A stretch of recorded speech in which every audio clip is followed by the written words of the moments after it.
Glock update video, Nut and Fancy project, brought to you by elite donors. Please think about being one for the rest of your life. You can do just like $1 a video.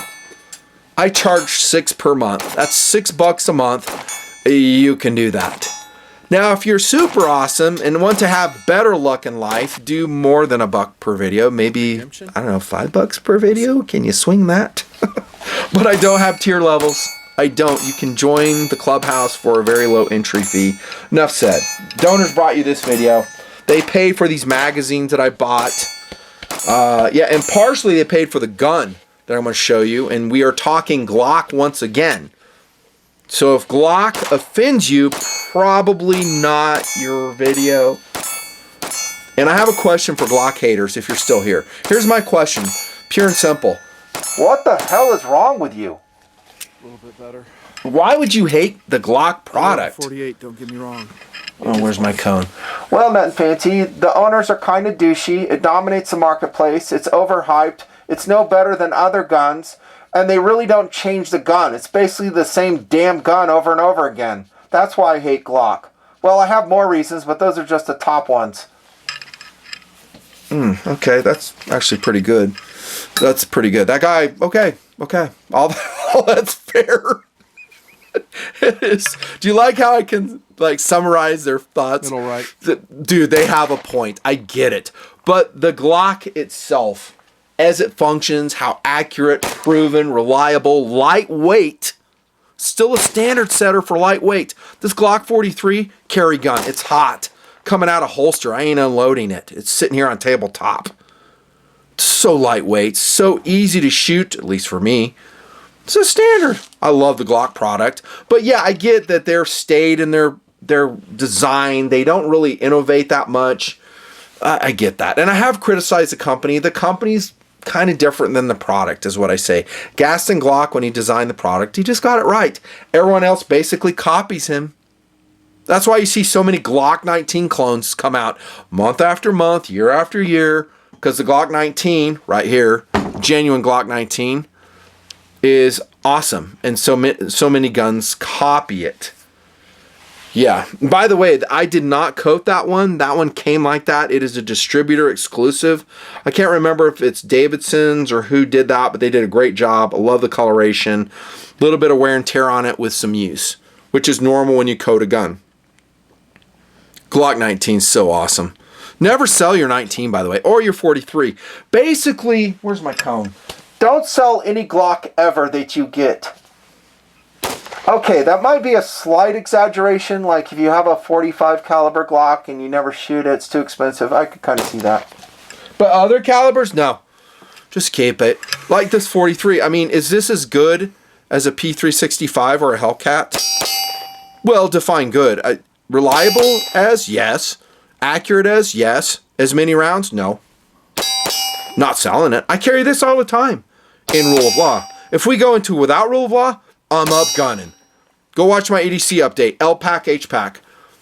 This might be a backup pistol, but it's not going to be a primary carry pistol. But in rule of law, a 43 is just fine with me. A 19's even better. This 19's even better. I love it. Love the rounds.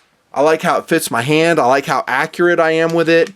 This one is hot, by the way, with NiClad, 124 standard pressure NiClad, coming out of a holster system. The only thing I would say about this Glock is as I insert it, it seems like it might need a little bit of lube.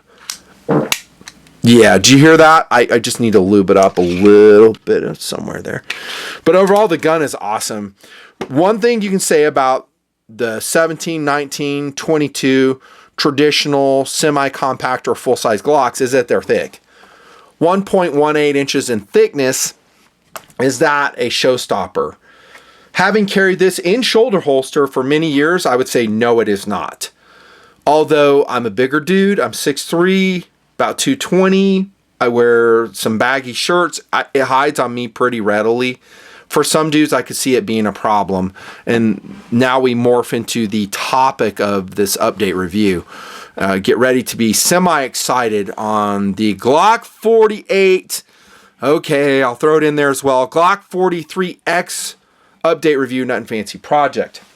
Now, I believe I reviewed the Glock 48. It was a two-tone infield several years ago. It was a rave review, and I essentially said it's a slimmer Glock 19, and that's where I'm going with the thickness thing. The Glock 48 and the 43X are just way easier to carry in terms of hiding it, right? If you need to hide your gun, then these are the guns that you probably want to run. And here comes my now modified Glock 48. It's not two-tone, it's not blue, and I haven't seen any pre-colorized. Have I seen a 43X? I don't think so. Not in person. It's not like this. It's not a distributor exclusive, so I had to do it. I went ahead and KG coated. I think that's the name of the coating. So it's not Duracoat, not Cerakote. It's called KG. Here comes my Glock 48. In super awesome bomber green. That's bomber green. That is the name of that color. I know you're saying, dude, that's like flat desert earth. It's not. It has a lot of green in it. Look, that's flat desert earth. Maybe a dark desert tan. This is bomber green. I love the color. Super flat. Let me talk to that really quick. So if you want to coat your Glock with, especially, well, Cerakoting and Duracoating would be the same way. I just use this KG coat because it was pre-mixed. I didn't have to put hardener in it or nothing. This is what I do. Blow off the instructions that it gives you. It's going to tell you need to like sandblast your surface. You don't need to do that. It's going to tell you need to do acid prep on it. That's horse shit. You don't need to do that either. All I did is I field stripped this thing. I sanded the slide with 220 grit paper. I took the sights off because either the standard polymer sights, which I don't mind at all, and I kind of sanded the frame a little bit right here and right here so I'd have higher traction, but you don't have to sand the frame at all. I took the barrel out. I took the recoil spring and the guide rod out, reassembled it. I taped it. I put a foam plug right here so it wouldn't shoot inside. I reassembled it so the slide was on it when I shot it. I'll try to roll in some photos of it. Mini video maybe. Degrease it good. So I used brake cleaner. I let it dry and then I just dusted it with some compressed air and I shot it, dude. Easy. And then you bake it in the oven for 350 is what they tell you for 1 hour. I did less temperature because I find that the polymer frames can sometimes bulge. And you don't even need to do that. You could do 275 for an hour and it'd be enough to bake on this KG coat. I hope I'm saying it right. I think that's what it is. I'll put a link below to KG coats and highly recommend it. Look at how it turned out, dude. That is a good looking finish right there. Really good looking.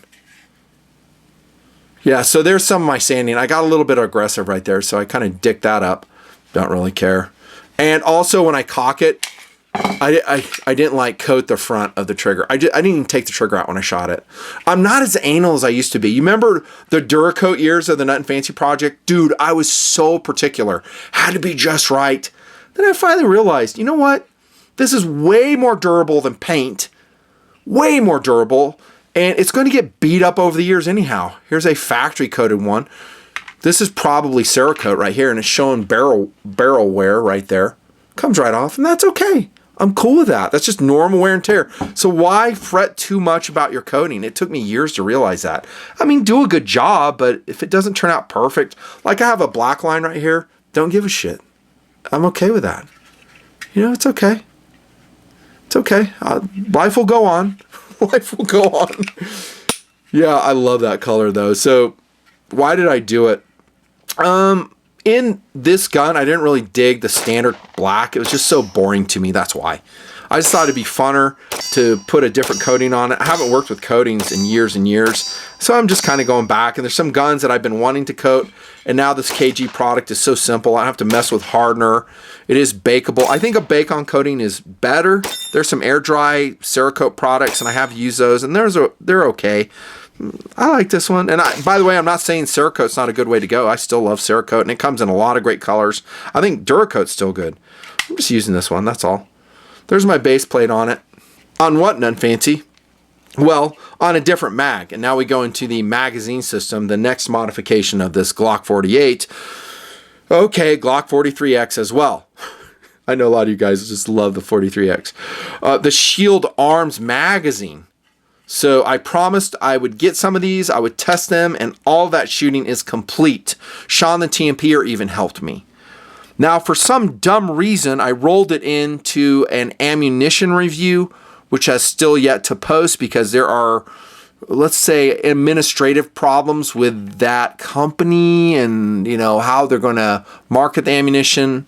So I'm not going to roll that out yet. So you're going to see me probably blabbering a lot, talking this about the Shield Arms. But we did plenty of shooting with it, and they're 100% reliable. It's a 15-round magazine, flush fit, and it'll fit in your Glock 48 and your 43X, basically turning it into, you guessed it, a Glock 19 that's thinner and easier to carry. Boom. You could actually stop watching right there, because that is the focus of everything I've said. Well, other than the coding diversion.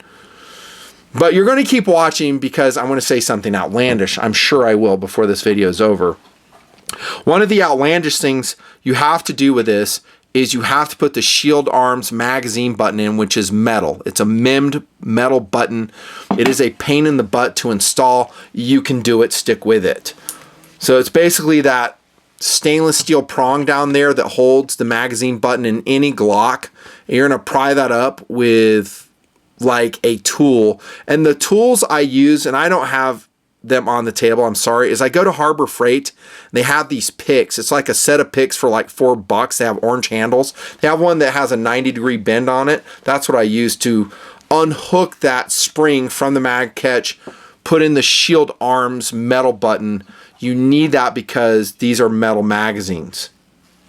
Okay, so you're not working a polymer magazine against a polymer face of the mag button like you are in a stock Glock. Here's the 43, again hot. See, like that's polymer. It's going into a polymer interface. It's okay. But if you change one of those parts and make it metal, you need to change the other part. That's all I'm saying. Look how thin those are, dudes. The quality levels on these Shield Arms products. Decent. I wish the orange, the followers were orange. That would be cooler to me.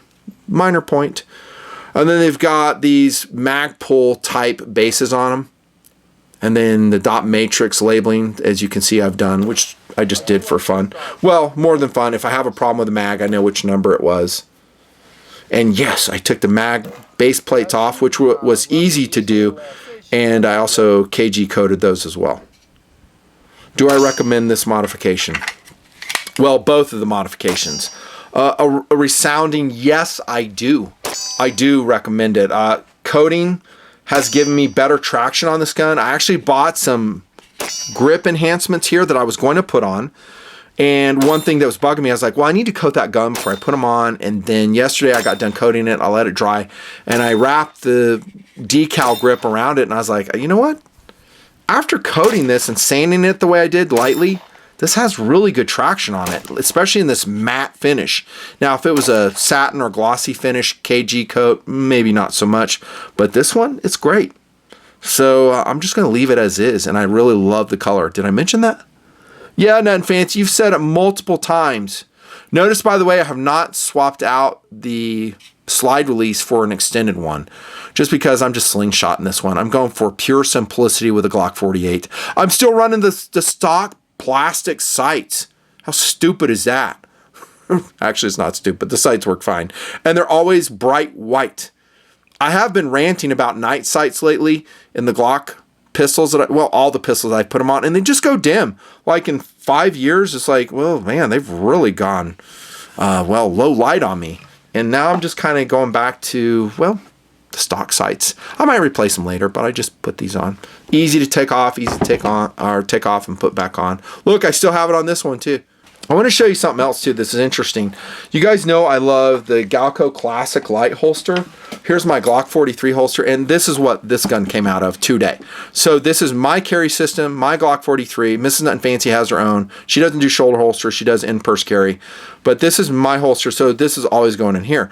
So I was like, just on a goof, I was like, wonder if I can, cram that Glock 48 in there and make it work, because I really don't want to have to go out and buy another freaking holster. And the answer is I can, but it is very tight. It's snug with the Glock 48. What you could do is, if you have a Glock 43 holster, you can run it for a while. Let me see if this is sliding in right. I mean, I put it in earlier and it fit pretty good. Oh, I lied. There it is right there. Okay. Bingo. You can, but it's snug. But you can just leave it in there and this suede will loosen up over time. My problem is I'm still going to be running the Glock 43. So, and these are the same width. I'm not saying the width is that much different. It's just a longer barrel. But I don't want to stretch this holster out in any way because I'm still using with a G43. I think for a day or two, if you wanted to swap them, you could. The real issue is the magazine offside carrier. So I do have a Glock 48 Shield Arms magazine rammed in here, and it's really tight because, again, it's meant for a single stack Glock 43 mag, but it works. You can see that. If I left this in here, I think the suede will loosen up over time and it would work. The only time I would do that is if I was converting over permanently from a 43 to a 48 or 43X. I guess a 43X would have the same problem since it's a double stack. Yeah. But I sure love the Gun Kote Classic Light. It's a fantastic holster. Still highly recommended. Link below. See, look at this. I'm trying to pull this out. It is tight. Have to do it off camera. I'm going to knock down my tripod. Son of a bitch. That is tight, dude. That is tight. Now I could loosen this up right here and that would help. Anyways, there you go. Glock 43 and 43X update. Kind of a 43X update. I still prefer the larger format of this. I know a lot of you guys, again, love the 43X, and I say more power to you. That's just not me. I mean, it's going to weigh essentially the same rounds count. I like the longer sight radius, a little bit extra velocity, and I still love the Glock 19. I'm not running out and selling the 19 because I have this set up now. Now, granted, I'm a reviewer, so having cast guns is important to me. I admit that. You as a normal dude, I could see perhaps, can't believe I'm getting ready to say this, that you might sell one of your Glocks. Please don't. Please don't do it. Please don't do it. But I guess if you have to, you have to. I mean, these two guns right here have the exact same capability now, right? You can put a Glock 17 mag. You can put a Glock 33 round mag in here. So you might make the case that the 19 still has the advantage in firepower. That would be fair. But for normal rule of law, EDC carry, these Shield Arms magazines really bring it up to par. They are highly, highly recommended. And if you are a Glock hater, repent and do better. Repent and do better. These Glock haters probably have like 3 under their bed. They just don't tell anybody. They're like, oh, I hope they don't find out I have Glocks. Meanwhile, they're online just tapping out their Glock hate. That's freaking Glock. I'm done here. I'll see you in the Patreon clubhouse, y'all. Thanks.